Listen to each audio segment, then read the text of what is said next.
여러분, 이게 어떤 의미냐 하면 옆에 나와 같이 예배 드리는 분이 계시는 게 얼마나 감사한 일인지 몰라요. 만약에 오늘 여러분 한 사람만 여기 와서 예배 드린다면 그 예배 드리는 것이 너무 썰렁하겠죠. 근데 옆에 같이 예배 드리는 사람이 나와 같이 있다는 거, 이게 얼마나 감사한 일입니까? 함께 예배 드리는 사람이 점점 더 많아지게 되기를 간절히 소망합니다. 우리 예전에 목사님 중에 사랑의 원자탄이라는 별명을 가진 목사님이 계셔요. 그분의 이름은 손양원 목사님이에요. 그분의 감사는 우리에게 굉장히 큰 감동을 줍니다. 그분이 언제 어떤 감사를 했느냐 하면 1948년 여순 사건 때 두 아들을 잃어버립니다. 두 아들이 죽게 돼요.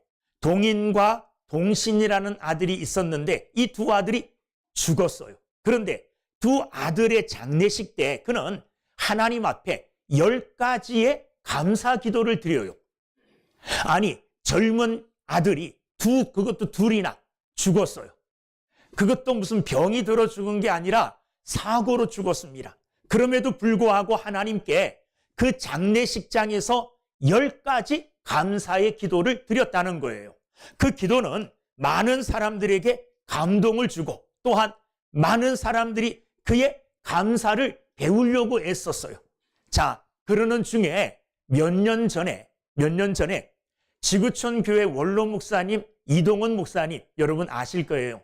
그분의 아들이 2020년도 미국에서 변호사로 일하고 있었는데 대장암으로 병아리를 하다가 마침내 숨을 거두게 됩니다. 하나님 나라에 먼저 보내요.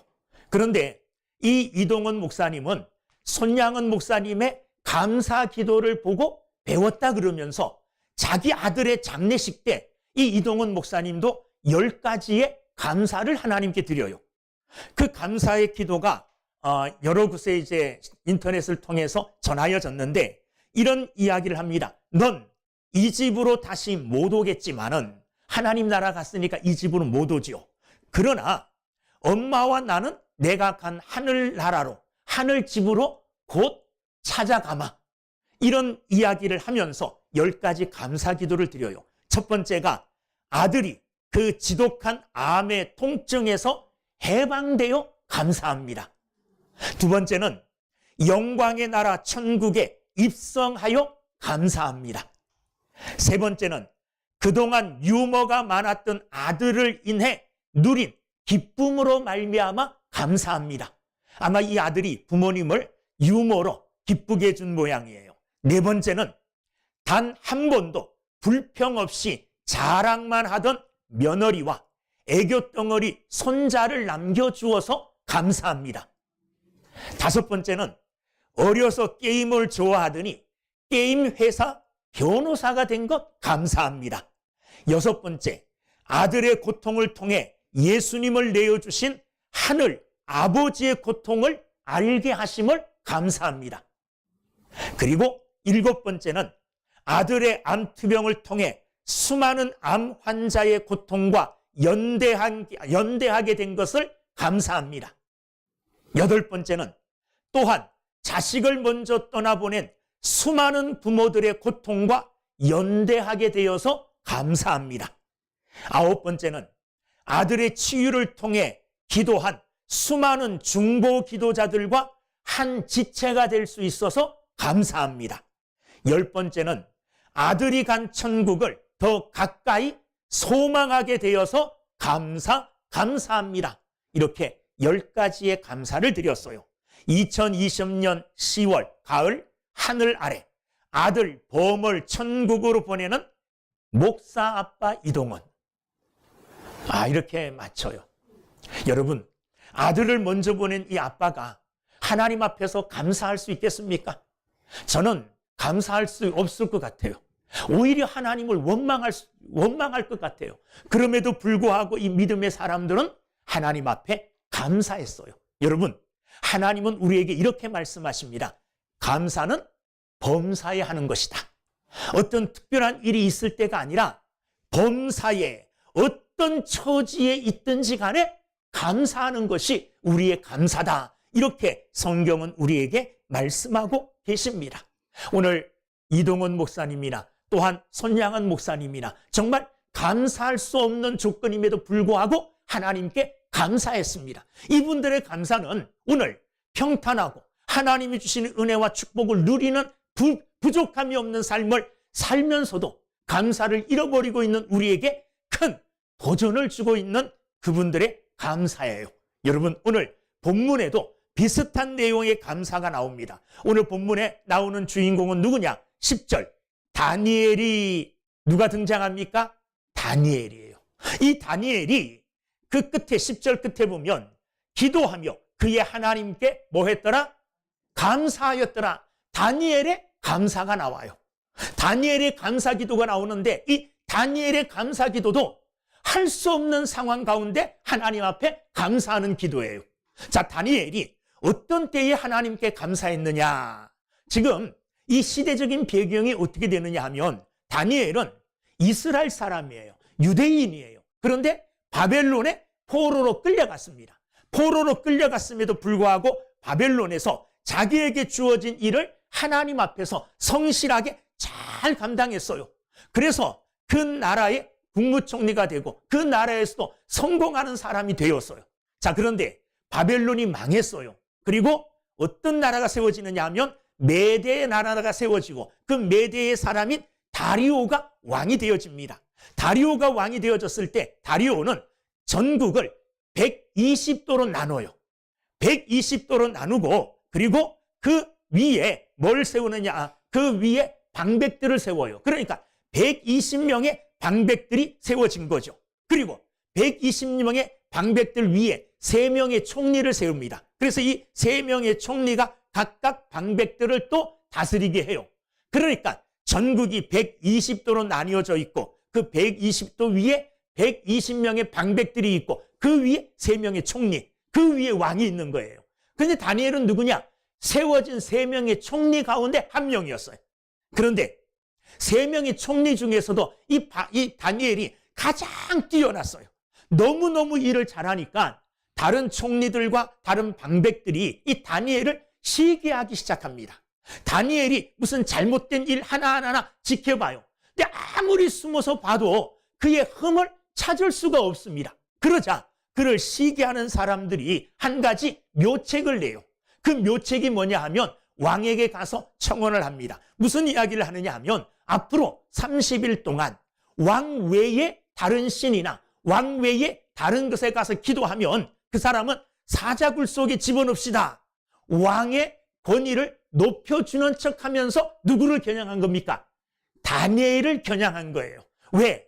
아무리 살펴봐도 다니엘이 흠잡을 게 없는데 그가 습관처럼 하는 게 있었는데 그게 뭐냐 하면 하루에 3번씩 이스라엘을 향하여 창문을 열어놓고 뭐 하는 거예요? 기도하는 거. 이거는 매일매일 해요. 그러니까 됐다. 저것을 빌미로 해서 다니엘을 올가매야 되겠다. 이렇게 음모를 꾸며 왕에게 그런 청원을 한 겁니다. 왕은 그 일을 공포합니다. 왕이 도장을 찍어서 전국에 앞으로 30일 동안 어떤 신에게도 누구에게도 예배하지 말고 기도하지 마라. 이렇게 선포를 해요. 공포를 내려요. 그런데 10절 말씀을 보세요. 10절. 다니엘이 이 조서에 왕의 도장이 찍힌 것을 알고도 어떤 조서입니까? 앞으로 30일 동안은 왕 외에 다른 것에 기도할 수 없고 다른 것에 전할 수 없는 거예요. 요 조서에, 이런 조서에 왕의 도장이 찍혔다는 말은 왕의 권위가 입혀졌다는 말이에요. 이제 왕의 권위로 이게 선포되었기 때문에 만약에 이것을 어기는 사람은 왕의 명령을 어기는 거예요. 그런데 10절에 보면 다니엘이 이 조서에 왕의 도장이 찍힌 것을 알고도 알았어요, 몰랐어요? 알았다는 거예요. 뭘 알았다는 겁니까? 30일 동안 하나님께 기도하면 어떻게 된다는 거요? 사자굴 속에 집어넣어지게 된다는 것을 다니엘이 알았다는 말이에요. 알았다는 거예요. 자, 이것을 알았음에도 불구하고 다니엘이 뭐 했습니까? 기도했어요. 그런데 기도하면서 뭐라 그랬어요? 우리는 기도의 내용이 여러 가지잖아요. 어떤 때는 하나님 앞에 나와 기도하면서 애통해하는 수도 있고 또 기도하면서 하나님께 불평토할 수도 있죠. 하나님 아버지, 나 열심히 했는데 왜 안 되는 거예요? 저 사람은 펑펑 노는 것 같은데 형통하고, 나는 예수도 잘 믿고 교회도 잘 다니는데 나는 왜 요 모양 요 꼴이에요? 하나님 앞에 불평하는 기도를 할 수도 있죠. 자, 그런데 다니엘이 왕의 조서가 찍힌 줄을 알고도 하나님 앞에 나가 기도하는데 어떤 기도를 했다는 거예요? 10절 보세요. 그의 하나님께 뭐 했다고요? 감사하였더라. 감사하였더라. 감사 기도를 했다는 겁니다. 감사 기도를요. 여러분, 감사 기도할 수 있습니까? 지금 감사 기도할 형편이 안 돼요. 죽게 생겼잖아요. 그죠? 계속 하던 기도를 하면 사자굴 속에 떨어져서 죽게 되어져요. 그럼에도 불구하고 그는 기도했어요. 자, 10절에 보면 아까 하루 세 번씩 무릎을 꿇고 기도하며 그의 하나님께, 누구의 하나님이요? 그의 하나님, 다니엘의 하나님. 다니엘은 자신의 하나님, 자기가 섬기고 믿는 나의 하나님을 배반할 수가 없었어요. 왕의 조서 때문에, 사자굴 속에 떨어지는 그 위협 때문에 하나님을 향하여 늘 기도하는 이 기도를 멈출 수가 없었던 거예요. 그는 계속해서 하던 대로 하나님 앞에 나가 뭘 했느냐? 기도했어요. 여러분, 감사는 환경이 아니에요. 환경이 좋아서 감사하고 환경이 나빠서 감사하지 않고 이게 아니에요. 하나님 앞에 드리는 감사는요, 우리의 믿음입니다. 믿음이에요. 내가 어떤 조건과 상황 속에 있을지라도 믿음 있는 사람은 하나님께 감사하는 거예요. 그러나 믿음이 없는 사람은 아무리 좋은 조건 속에 있어도 하나님께 감사하지 못해요. 성경에 나오는 어리석은 부자의 이야기를 잘 알죠. 부자가 농사를 지었어요. 그런데 농사가 너무 잘 됐습니다. 그래서 어떻게 했느냐 하면 있던 창고를 다 헐어버리고 창고를 크게 지었어요. 그리고 그 창고 속에 거두어들인 곡식들을 가득가득 채웠습니다. 그리고 하나님께 감사했을까요? 감사 안 했어요. 풍성하잖아요. 많은 것을 주셨잖아요. 그럼에도 하나님께 감사하지 아니하고 뭐라고 고백했느냐 하면 내 영혼아, 이제 평안히 쉬고 즐기자. 먹을 것이 많으니 이제 편안히 쉬고 즐기자라는 거예요. 하나님을 생각하지 않았어요. 그런데 하나님은 이 부자를 보고 계셨어요. 하나님께 감사하지 않는 이 부자를 향하여 오늘 밤 내가 너의 영혼을 도로 찾아가리니 그러면 너의 쌓아둔 것이 누구 것이 되겠느냐? 하나님께서는 어리석은 부자를 책망하셨어요. 여러분, 아무리 재물이 많아도, 아무리 가진 것이 많아도 신앙이 없는 사람은, 믿음이 없는 사람은 하나님께 감사하지 못해요. 그러나 적은 가운데서도, 어려움 가운데서도, 위기 가운데서도 믿음이 있는 사람들은 하나님께 감사할 수 있습니다. 다니엘 보세요. 어떤 어려움을 당했습니까? 잘못하면 사자굴 속에 떨어져 죽게 되는 이런 어려운 상황을 맞이했어요. 그러나 그런 어려운 상황 가운데서도 뭐 했습니까? 하나님께 감사했어요. 감사는 내 상황과 전혀 관계가 없어요. 믿음과 관계 있는 거예요. 내가 아무리 어렵고 힘든 가운데 있을지라도 믿음 있는 사람은 하나님께 감사하는 겁니다. 그러나 아무리 조건 속에 있는, 좋은 조건 속에 있는 사람도 믿음이 없으면 하나님 앞에 감사할 수가 없는 것입니다. 욥은 많은 재산이 있었는데 하루아침에 그 많은 재산을 다 약탈당했습니다. 사랑하는 자녀들이 다 사고로 죽었어요. 자기 몸에는 피부병이 나가지고요, 기왓장으로 막 벅벅 끓고도 시원하지가 않아요. 이렇게 피부병이 나고 고통스러워하며 부인은 자기를 저주하고 떠났어요. 홀로 남았습니다. 가진 것 다 잃어버렸어요. 그런데 그런 열악한 상황 가운데서도 욥은 뭐 했느냐? 하나님 앞에 불평하지 않았어요. 하나님께 뭐 했습니까? 감사했어요. 욥기서 1장 21절에 보면 내가 모태에서 적신이 나와 싸운즉 또한 적신이 그리로 돌아갈지다. 주신 자도 여호와시요 취하신 자도 여호와시니 여호와의 이름이 찬송을 받으실지니이다.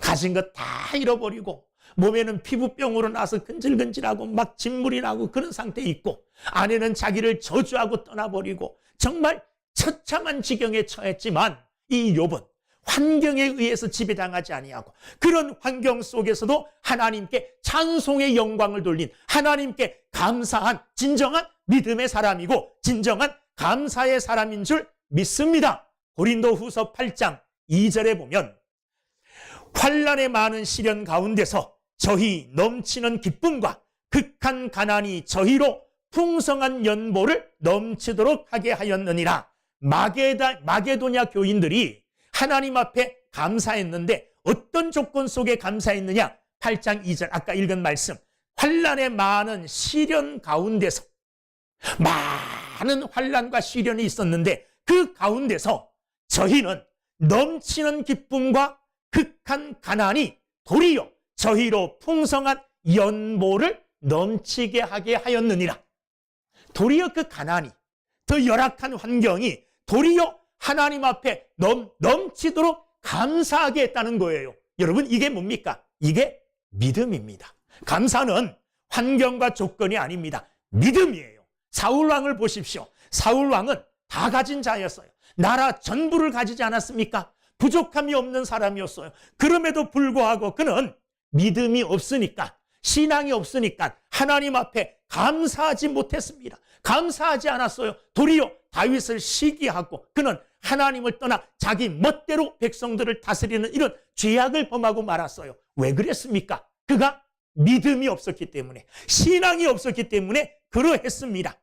복음서에 보면 예수님께서 10명의 문둥병자를 고쳐주는 사건이 나와요. 10명의 문둥병자를 예수님께서 고쳐줍니다. 자, 그런데 그 10명 가운데 9명은 어디로 갔는지 몰라요. 10명이 다 나음을 입었지만 예수님께 나와 한 명만 감사했습니다. 나온 그 사람을 향하여 예수님께서는 이상하게 여기시면서 이렇게 질문했어요. 너희 10사람이 다 나음을 받지 아니했느냐? 나머지 9은 어디 있느냐? 이렇게 예수님이 물으셨어요. 그리고 돌아와서 예수님께 감사하는 그 사람을 향하여 예수님께서는 이렇게 말씀하십니다. 일어나서 가라. 너의 믿음이 너를 구원하였느니라. 여러분, 이 한 사람, 감사한 사람, 이 사람은 믿음이 있었기에 하나님 주님 앞에 나와 감사한 거예요. 9명의 문둥병자들은 나음을 입었지만 주님을 향한 진정한 믿음이 없었기에 주님께 찾아나와 감사하지 않았어요.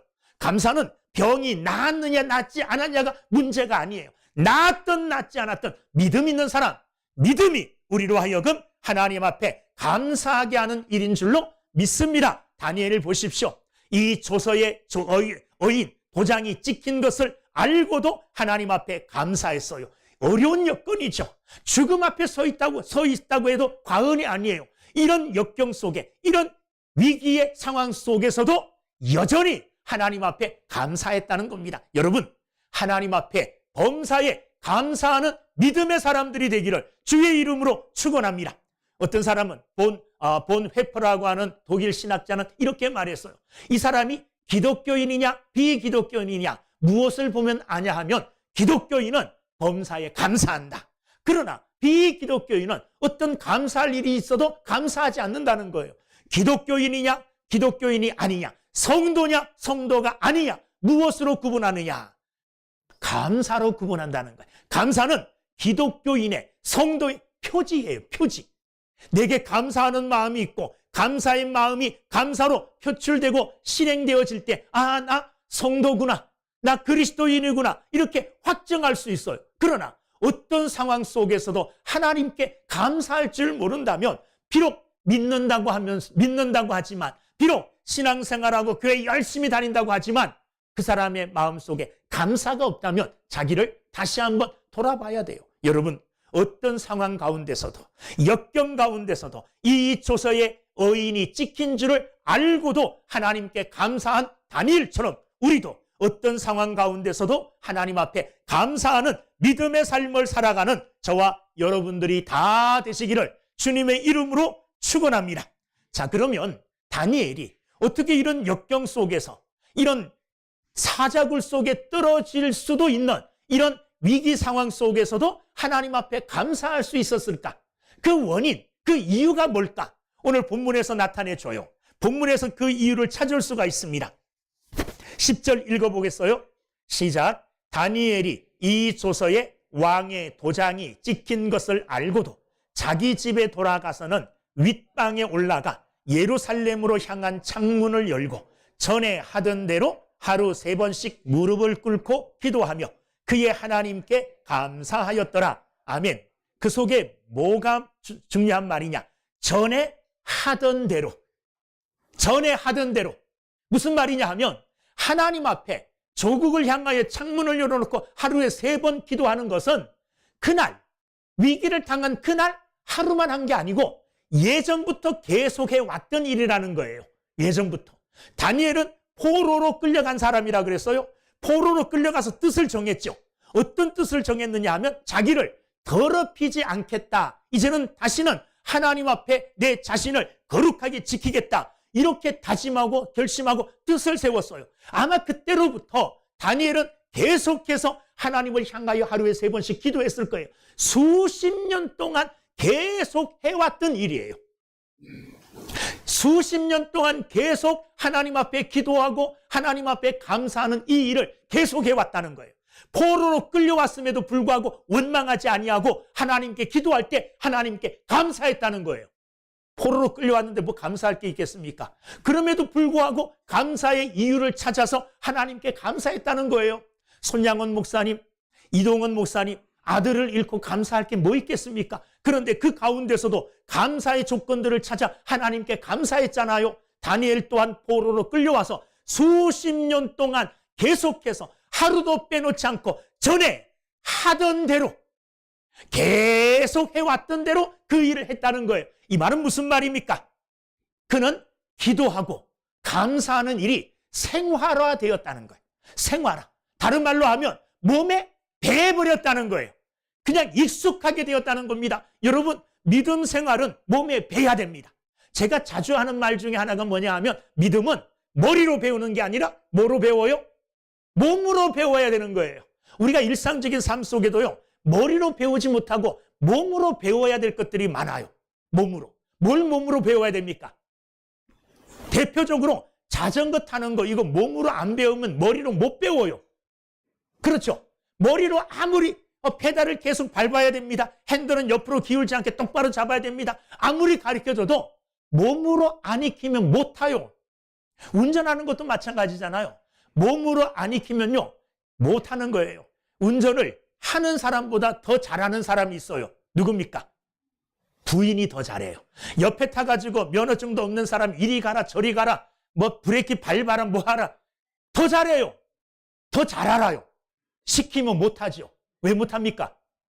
몸으로 안 익혔기 때문에. 몸으로 안 배웠어요. 그러니까 못하는 거예요. 여러분, 신앙은 몸으로 배워야 돼요. 기도하는 거 머릿속으로 기도해야 됩니다. 기도해야 됩니다. 백날 첫날 말해도 기도 잘 안 해요. 몸으로 배워야 돼요. 매일 나와서 기도하는 걸 익혀야 돼요. 그래서 몸이 그냥 알아서 하도록 해야 돼요. 여러분, 군대 가면 군인들이 왜 훈련을 계속합니까? 매일 다른 훈련하는 거 아니에요. 똑같은 훈련이에요. 앞으로 가라 그러면 앞으로 가는 거, 뒤로 돌아가 그럼 뒤로 돌아가는 거, 우양 앞으로 가, 좌양 앞으로 가. 여러분, 이거 똑같은 거 계속 반복해서 배워요. 반복해서 익혀요. 왜 그럽니까? 몸에 익숙해지도록, 몸이 그것을 그냥 받아들이도록. 그래서 이게 몸에 배야만이 총알이 쏟아지는 전쟁터 속에서도 이 명령대로 하는 게 딱 몸에 익숙해졌으면 앞으로 가다가도 지휘관이 뒤로 돌아가 그러면 딱 돌잖아요. 이게 몸에 딱 익어버려요. 그러면 폭탄이 떨어지고 총알이 날라오는 적진을 향해서도 앞으로 돌격 그러면 이게 몸에 배가지고 죽는 줄 모르고 앞으로 가는 거예요. 그게 몸에 익었기 때문에 그래요. 여러분, 운동선수들이요, 매일 다른 운동하는 게 아니에요. 야구선수는 이거 배트, 이걸 휘두르는 거, 공 맞추는 거, 이거 연습하고요. 투수는 던지는 연습하잖아요. 똑같은 연습들 매일 반복해요. 왜 매일 반복합니까? 머리로 아는 것을 몸이 뭐예요? 익히도록, 몸에 익숙하도록 익히게 하기 위해 반복해서 계속하는 거예요. 기도도 또한 감사도 우리의 몸에 그렇게 배야 돼요. 그러면 어떤 일이 생기느냐 하면, 저도 이게 몸에 뱄는지 모르지만 길을 걸어가다가요, 돌에 걸려서 넘어졌어요. 뭐라 그러게요? 주여 감사합니다. 무조건 그냥 감사하고 보는 거예요. 예? 사고를 당했어요. 감사합니다. 누구에게 뭐 손해를 봤어요. 피해를 봤어요. 그래도 주여 감사합니다. 그리고 따져봐요. 아, 감사한 일이구나. 넘어져서 코가 깨지면 어떻겠나. 코도 안 깨지고 그냥 넘어지기만 했어요. 감사한 거예요. 여러분, 감사가 몸에 익은 사람은 무조건 하나님 앞에 감사해요. 기도도 마찬가지예요. 몸에 익어야 돼요. 기도해야 되는 것 알고 있으면서도 기도하지 못하는 것은 몸이 몰라요. 몸으로 못 익혔어요. 감사하는 것도 우리가 감사해야 되는 거 알아요. 그럼에도 불구하고 감사가 우리 삶에 없어지는 이유는, 사라지는 이유는, 감사가 약해지는 이유는 내가 그 감사를 몸으로 익히지 못했기 때문에 그래요. 사랑하는 여러분들, 다니엘이 이 위기 속에서도 하나님 앞에 감사할 수 있었던 것은 계속 해왔던 일이기 때문에 감사할 수 있었어요. 다니엘이 위기 속에만 감사했을까요? 아니에요.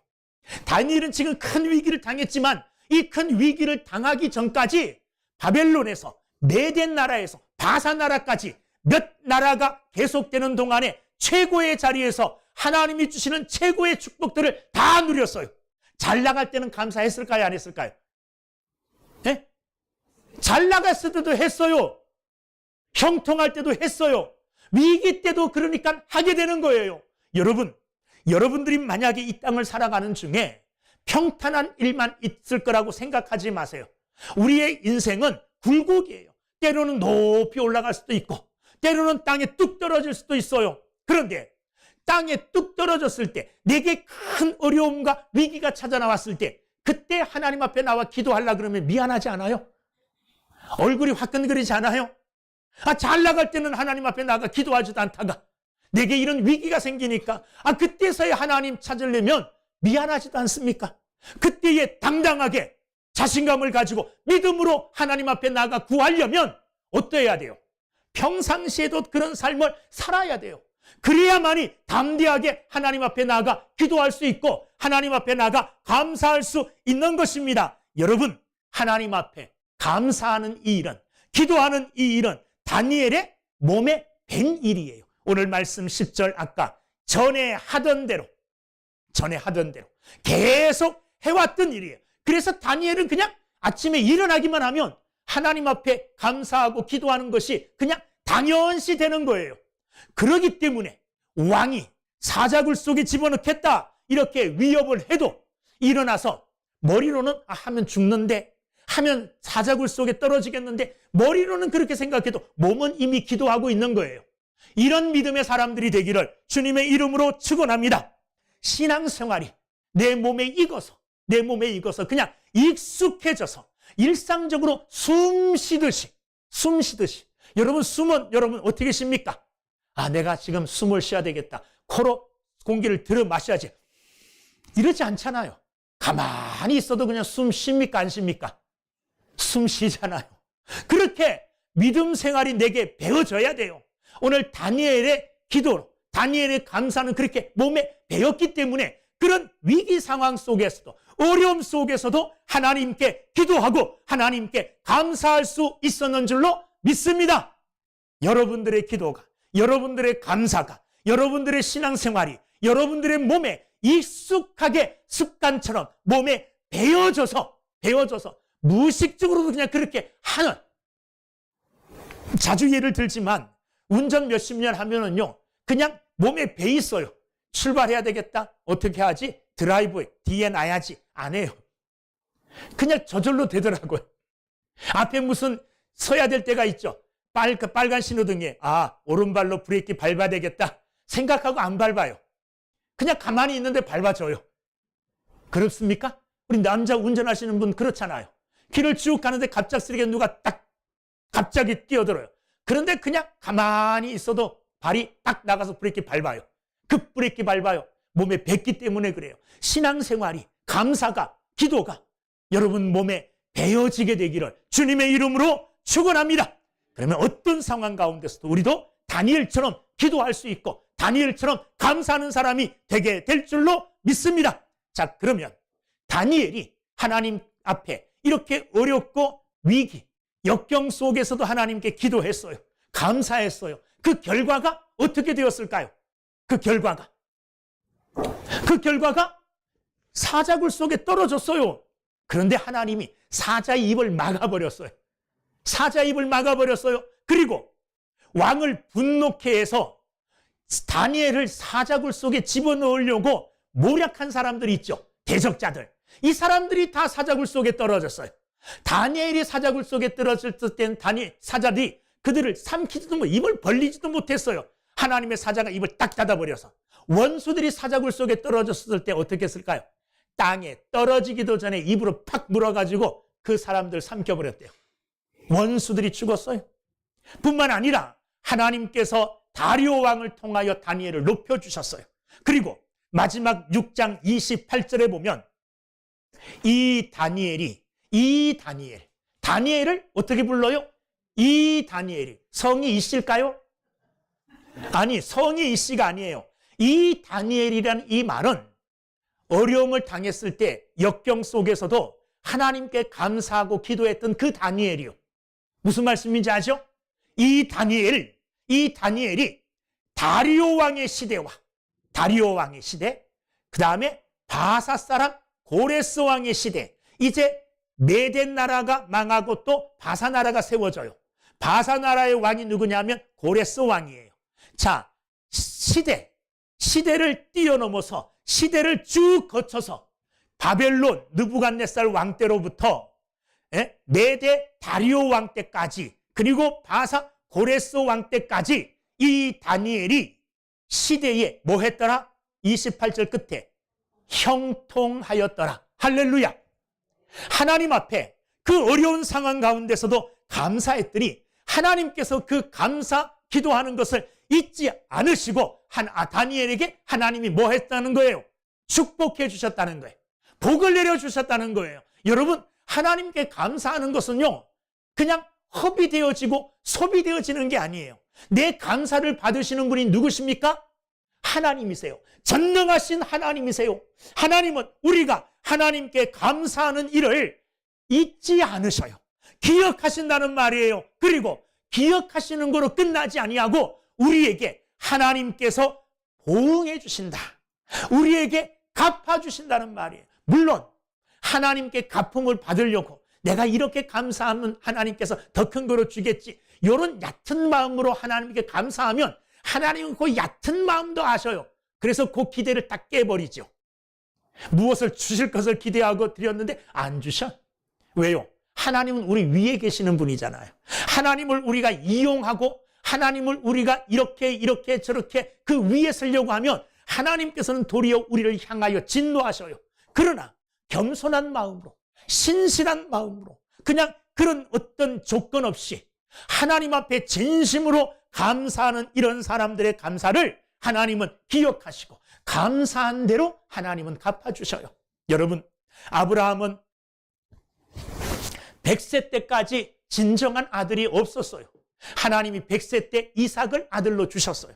그런데 그 아들 이삭, 눈에 넣어도 아프지 않을 이삭을 하나님은 바치래요. 아브라함이 바쳤습니까? 안 바쳤습니까? 바쳤어요. 이삭을 바쳤어요. 그랬더니 하나님께서는 이삭을 도로 돌려주셨을 뿐만 아니라 그 후에 6명의 아들을 더 축복으로 주셨어요. 한나, 아들이 없어서 얼마나 다른 그 부인한테 핍박을 받고 구박을 받았는지 몰라요. 그래서 아들을 위하여 하나님께 나아가 기도했어요. 기도하여 얻은 아들이 사무엘이에요. 너무너무 기쁘고 너무너무 감사해서 이 사무엘을 하나님께 기쁨으로 바쳤어요. 하나님께 바쳤다, 드렸다는 거예요. 자, 그러자 하나님이 가만히 계셨나요? 이 한나에게 5명의 자녀를 더 하나님이 축복으로 허락하신 것을 우리는 너무나 잘 알아요. 베세다 들녘에서 예수님께서 말씀을 전하시는데 사람들이 그 말씀이 너무 달콤해서 집에 가는 거를 잊어버렸어요. 근데 늦게까지 말씀 듣다 보니까 전부 배가 고팠어요. 제자들이 예수님, 이 사람들이 이제 집으로 돌려보내야 되지 않겠습니까? 집으로 돌려보내서 각자 밥 먹게 해야 되겠습니다. 예수님께서 너희들이 먹을 것을 주라. 제자들이 깜짝 놀랐습니다. 여기 지금 얼마나 많은 군중들이 모여 있는데요. 남자 장정들만 5,000명이요. 아이들, 여자들 따지면 10,000명 훨씬 넘을 거예요. 아마 20,000명 가까이 되지 않을까 그런 추산을 해요. 왜? 남자보다 여자가 많잖아요. 아이들이 또 많잖아요. 따져보면 몇만 명 되는 그런 많은 사람들에게 예수님께서 먹을 것을 주라는 거예요. 제자들이 깜짝 놀라가지고 이거 어떻게 줍니까? 그러다가 제자들 눈에 한 명의 소년이 자기 먹을 도시락 싸운 것, 물고기 2마리, 보리떡 5개. 그 아이가 이것을 제자들에게 갖다 바쳤어요. 제자들이 그것을 받아 예수님께 가지고 나왔습니다. 예수님, 어떤 한 소년이 자기 점심거리로 보리떡 5개, 물고기 2마리 가져왔는데 이거 예수님께 드립니다. 예수님이 뭐 하셨습니까?